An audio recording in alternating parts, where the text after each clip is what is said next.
찬송가 499장 흑암에 사는 백성들을 보라 찬양 드리겠습니다.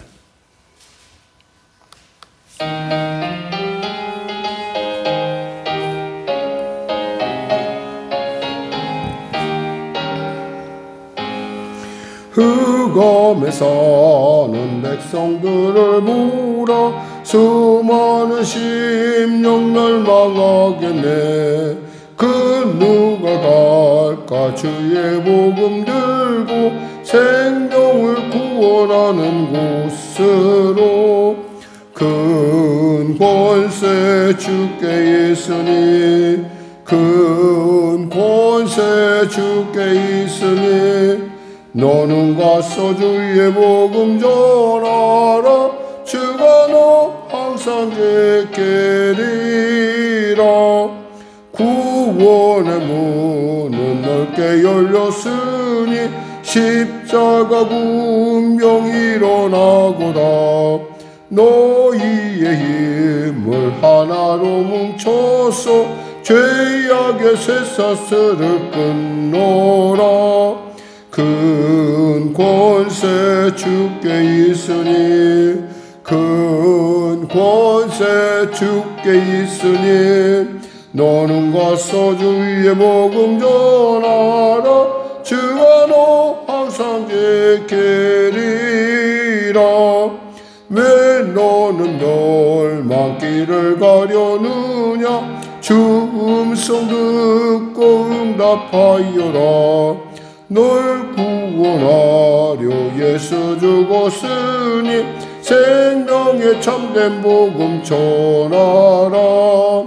큰 권세 주께 있으니 큰 권세 주께 있으니 너는 가서 주의 복음 전하라. 주가 너 항상 지키리라.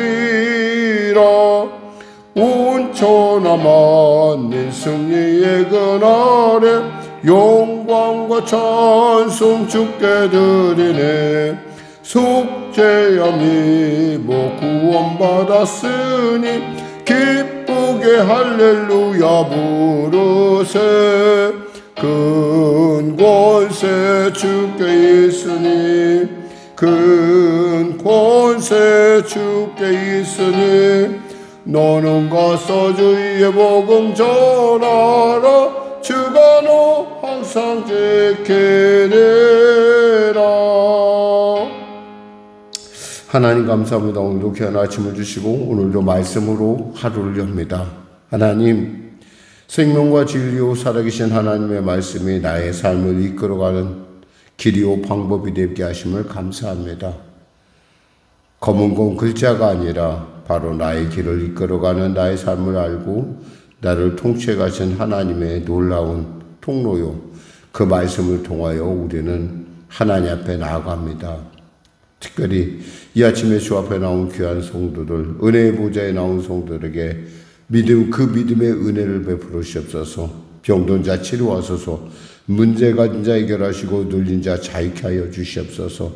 나라미 지고 불쌍히 오시고 복음통일 평화통일케 하시고 아버지 대통령을 비롯한 위정자들이 예수 믿고 구원받아 주님의 그 주신 지혜로 이 어려운 난국을 합력하여 손을 이루는 귀한 기회로 바꿀 수 있도록 하나님의 놀라운 전무후무한 기회로 바꿀 수 있는 은혜가 임하게 하시옵소서.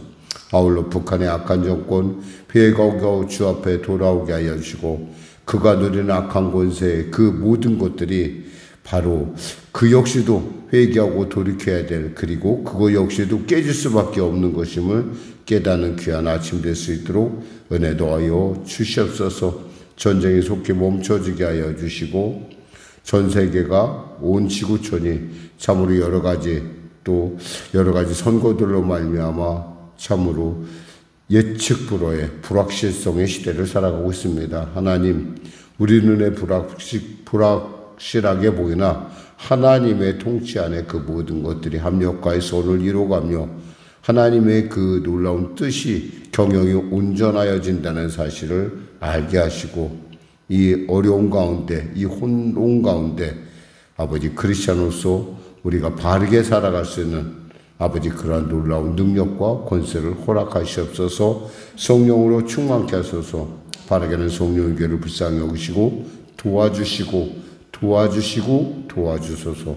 아울러 빈자리마다 채워지는 놀라운 은혜를 통하여 하나님이 시대에도 역시 일하고 계시고 하나님은 어제나 오늘이나 영원히 동일하시다는 사실을 우리를 통하여 또 아버지 어려움 가운데 있는 모든들이 용기를 얻는 놀라운 시간 될 수 있도록 주여 시작이 될 수 있도록 은혜 도와주시옵소서. 미약한 건 창대함을 위한 나아가는 길이라는 사실을 우리 알게 하시고 하나님 도와주시옵소서. 감사하며 예수님의 이름으로 기도드립니다. 아멘. 하나님은 살아계십니다. 오늘 은혜 나누시는 말씀은 출애굽기 11장 말씀입니다. 출애굽기 11장 말씀, 우리 하나님 말씀 같이 합독하겠습니다. 여호와께서 모세에게 이르시기를 내가 이제 한 가지 재앙을 바로와 애굽에 내린 후에야 그가 너희를 여기서 내보내리라. 그가 너희를 내보낼 때에는 여기서 반드시 다 쫓아내리니 백성에게 말하여 사람들에게 각기 이웃들에게 은금 패물을 구하게 하라 하시더니 여호와께서 그 백성으로 애굽 사람의 은혜를 받게 하셨고 또 그 사람 모세는 애굽 땅에 있는 바로의 신하와 백성의 눈에 아주 위대하게 보였더라. 모세가 바로에게 이르되 여호와께서 이같이 말씀하시기를 밤중에 내가 애굽 가운데로 들어가리니 애굽 땅에 있는 모든 처음 난 것은 왕 위에 앉아 있는 바로의 장자로부터 맷돌 위에 있는 몸종의 장자와 모든 가축의 처음 난 것까지 죽으리니 애굽 온 땅에 전무후무한 큰 부르짖음이 있으리라. 그러나 이스라엘 자손에게는 사람에게나 짐승에게나 개 한 마리도 그 혀를 움직이지 아니하리니 여호와께서 애굽 사람과 이스라엘 사이를 구별하는 줄을 너희가 알리라 하셨나니 왕의 이 모든 신하가 내게 내려와 내게 절하며 이르기를 너와 너를 따르는 온 백성은 나가라 한 후에야 내가 나가리라 하고 심히 노하여 바로에게서 나오니라. 여호와께서 모세에게 이르시기를 바로가 너희의 말을 듣지 아니하리라. 그러므로 내가 애굽 땅에서 나의 기적을 더하리라 하셨고 모세와 아론이 이 모든 기적을 바로 앞에서 행하였으나 여호와께서 바로의 마음을 완악하게 하셨으므로 그가 이스라엘 자손을 그 나라에서 보내지 아니하였더라. 아멘. 우리는 그 성경을 보면서 여러 가지 각도에서 각자의 그 관점에 따라서 보기도 합니다. 사실 오늘 이 본문을 보면서 우리는 무슨 생각을 하냐면, 저는 혁명이라는 단어를 한번 생각해 봅니다. 혁명이라는 것은 기존의 것을 갈아엎고 뒤집어지는 것을 말하는데, 우리가 2011년에 2010년과 2011년에 그 자스민의 봄이라는 그 튀니지의 어떤 그 독재로부터 이렇게 그 민주주의를 회복하는 그런 것들을 봤고 또 그 이후로 계속 아랍의 봄이라고 그랬고 아랍 지역에서 독재로 통치하는 그런 사람들에 대한 전혀 예상할 수 없는 그런 어떤 그 민주화 운동을 우리가 보았습니다. 어쩌면 우리에게는 민주화 운동이라는 건 우리에게 있어서 별로 먼 얘기가 아니에요. 우리에게 있어서는 마치 우리나라의 어떤 역사와 같고 그것이 민주화를 쟁취하게 하는 과정과 같이 오늘까지 이르렀다고 저는 생각합니다. 그런 의미에서 오늘 본문은 우리에게로 하여금 이런 그 잘못된 것을 잘못된 걸로 보게 한 것을 보는 사람들이 어떠한 감동을 갖고 있는가라고 하는 부분을 짚어보게 하는 부분입니다. 사실 애굽에는 지금까지 9가지 재앙이 주어졌어요. 9가지 재앙이 주어졌다면은 이 애굽 사람들의 눈에 그 이스라엘 사람들은 마치 함정이라고 그 신하들이 바로의 신하들이 얘기했듯이 함정이라고 할 정도로 그들에게 치명적인 그런 그 좀 어떻게 할 수 없고 치명적인 약점같이 보여지는 그런 존재였을 것입니다. 그러나 이 약점을 통해서 또 어떤 사람들은 이런 것을 옆에서 대리 만족을 느낄 수 있었다는 거죠. 그것은 무엇인고 하니 그 이스라엘 사람들이 그렇게 장자들을 나일강에 버리는 일이나 또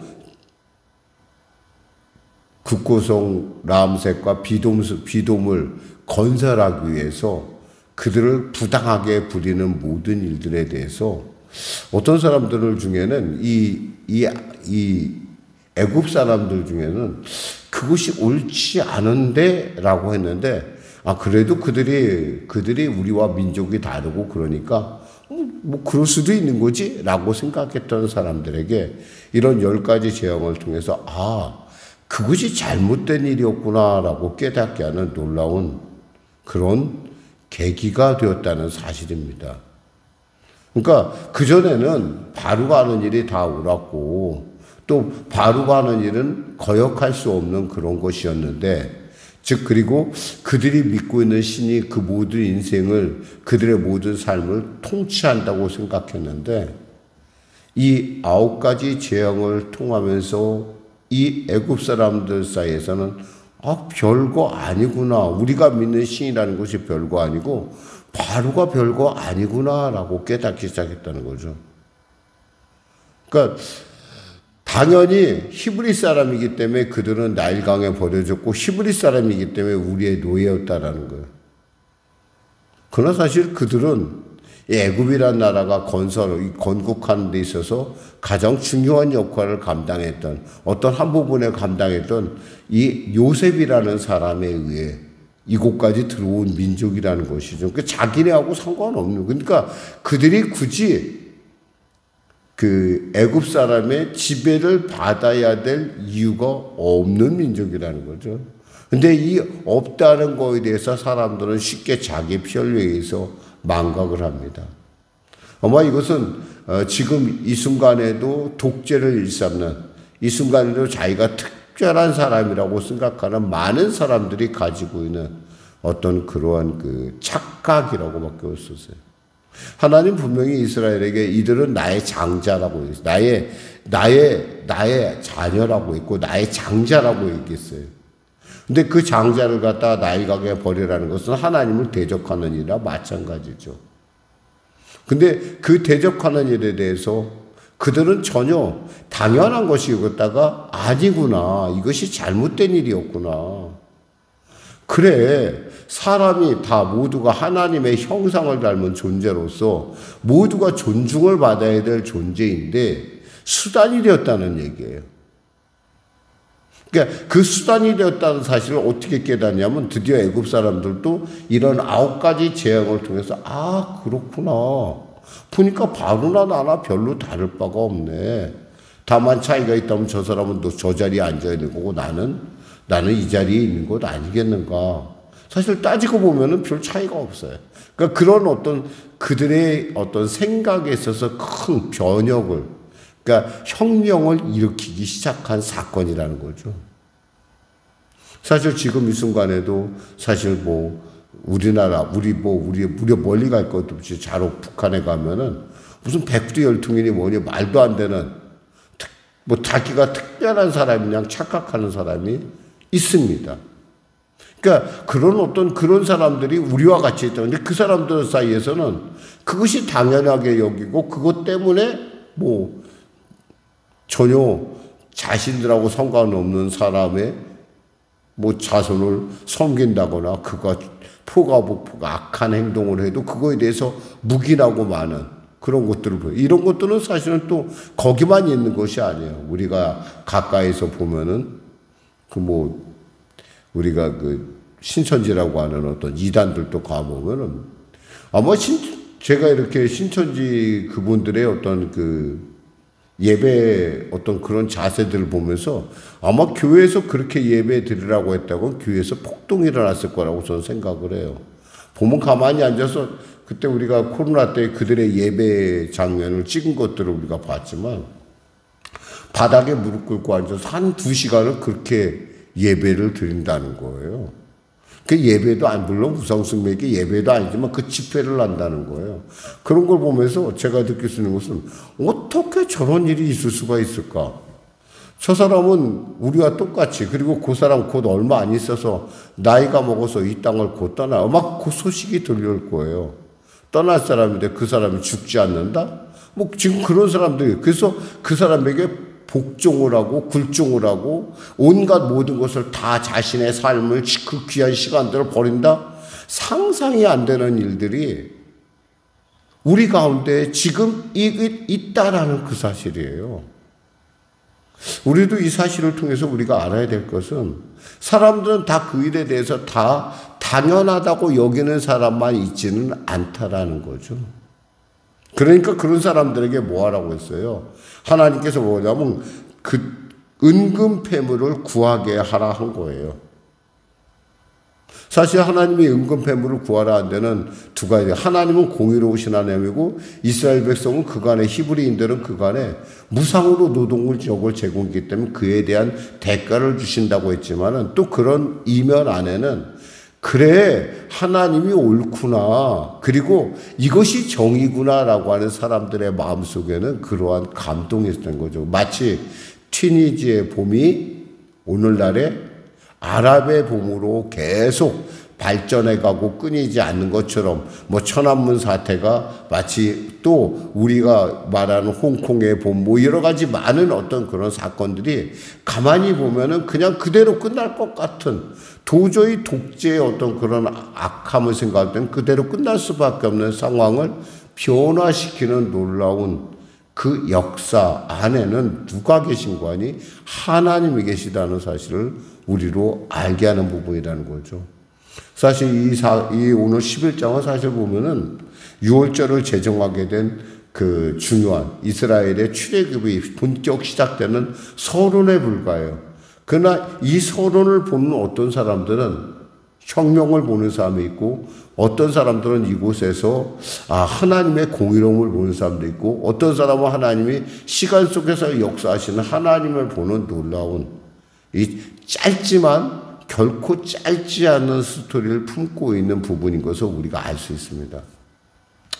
사랑하는 성도 여러분, 우리는 흔히 예수를 믿는다, 하나님 믿는다 그러면 교회로 국한되게 생각하는데, 사실은 그런 거죠. 이런 사건들, 이런 것들이 사실은 이런 어떤 그 혁명의 일들이 결국에는 오늘날에 있어서 어떤 혁명의 이론을 만들어간 데 있어서 중요한 단서를 제공하고 있다라는 사실이에요. 그렇다면 뭐예요? 하나님의 말씀은 살았고, 하나님의 말씀은 운동력 있고, 하나님의 말씀은 지금도 우리 안에서 움직이고 계신다는 거예요. 다만 우리가 그걸 못 느낀다는 것뿐이죠. 그런 불종 상태에 놓여 있으면서도 그거에 대해서 깨닫지 못하고 그냥 그것이 당연하게 여긴다는 거죠.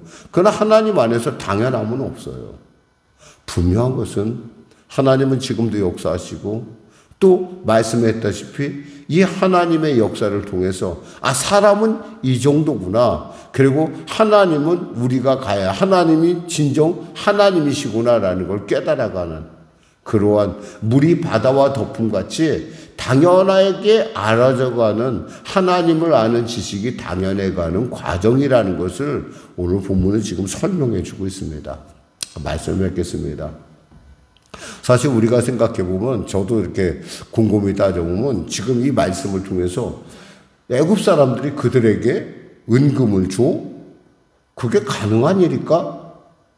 왜 주지?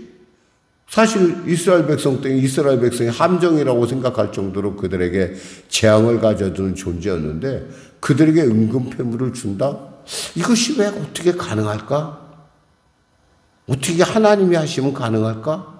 그렇게 기쁘게 줄 수 있었을까? 보면은 이 재물의 양이 보통 많은 것이 아니에요. 나중에 우리가 이 성막을 건축할 때 그것을 보면은 그 재물의 양이 거의 수조 원에 이르는 그러한 어마어마한 재물을 이들이 갖고 나오는 것이죠. 그러니까 이런 것을 보면서 이 하나님이 하시는 일을 우리의 작은 머리로, 우리의 작은 생각으로 담는다. 이것 자체가 참으로 어불성설이긴 하지만, 그럼에도 불구하고 우리는 이 말씀을 통해서 하나님이 지금도 역사 속에서 지금 역사하시고 그 역사의 과정을 통해서 하나님과 합력하여 서로를 이루어가고 있다라는 거예요. 아주 짧은 본문이지만 우리로 하여금 다시금 우리가 세상 속에서 우리 속에서의 세상 바라보게 하는 관점을 다시금 우리로 이렇게 돌이켜보게 하는 부분인 것을 알 수 있습니다. 기도하겠습니다. 하나님 감사합니다. 말씀을 전했습니다.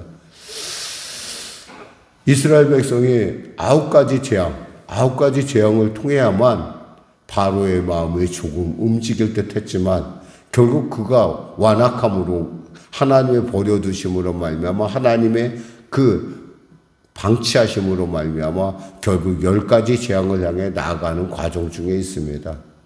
10가지 재앙이 닥쳐서야 바로는 드디어 그들 보고 나가라고 할 것입니다. 그러나 그 나가라고 하는 그 모든 과정 속에서 하나님은 하나님됨이 어떤 것인지 또 하나님은 어떠한 경영을 하시는지 우리로 하여금 오늘 본문을 통해 살펴보았습니다. 하나님이 열면 닫을 자가 없다고 우리는 막연히 알지만 그 여심 안에는 우리가 상상할 수 없는 무한한 하나님의 가지수가 있음을 알게 하시고 우리가 보는 하나님이 아니라 성령이 우리에게 깨닫게 하시는 그 하나님, 소통의 하나님 안에서 하나님의 경영과 하나님의 계획과 하나님의 그 정하심을 따라갈 줄 아는 그 주님의 그 경영 속에 함께 할 줄 아는 지혜가 우리에게 있게 하여 주시옵소서. 감사하며 예수님의 이름으로 기도드립니다. 아멘. 우리 말씀 생각하고 찬양하고 기도하겠습니다. 찬송가 495장입니다.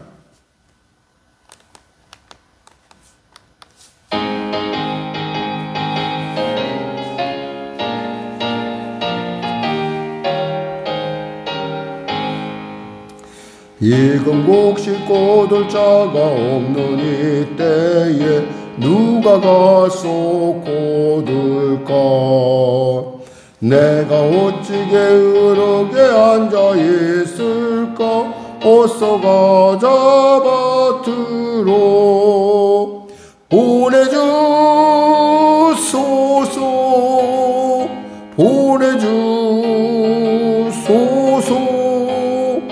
재단 숯불 내 입술에 대니 어찌 주저할까? 주여 나를 보내주소서.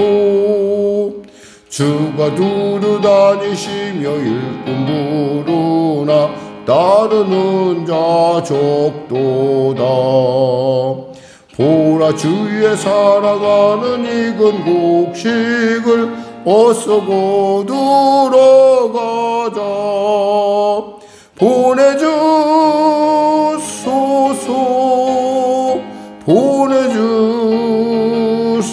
보내주소서. 재단 숯불 내 입술에 대니 어찌 주저할까? 주여 나를 보내주소서. 주가 나를 부르시니 언제 어디나 기뻐 가서 일하리. 주가 명령 내리실 때 능력 받아서 기뻐 거두리로다.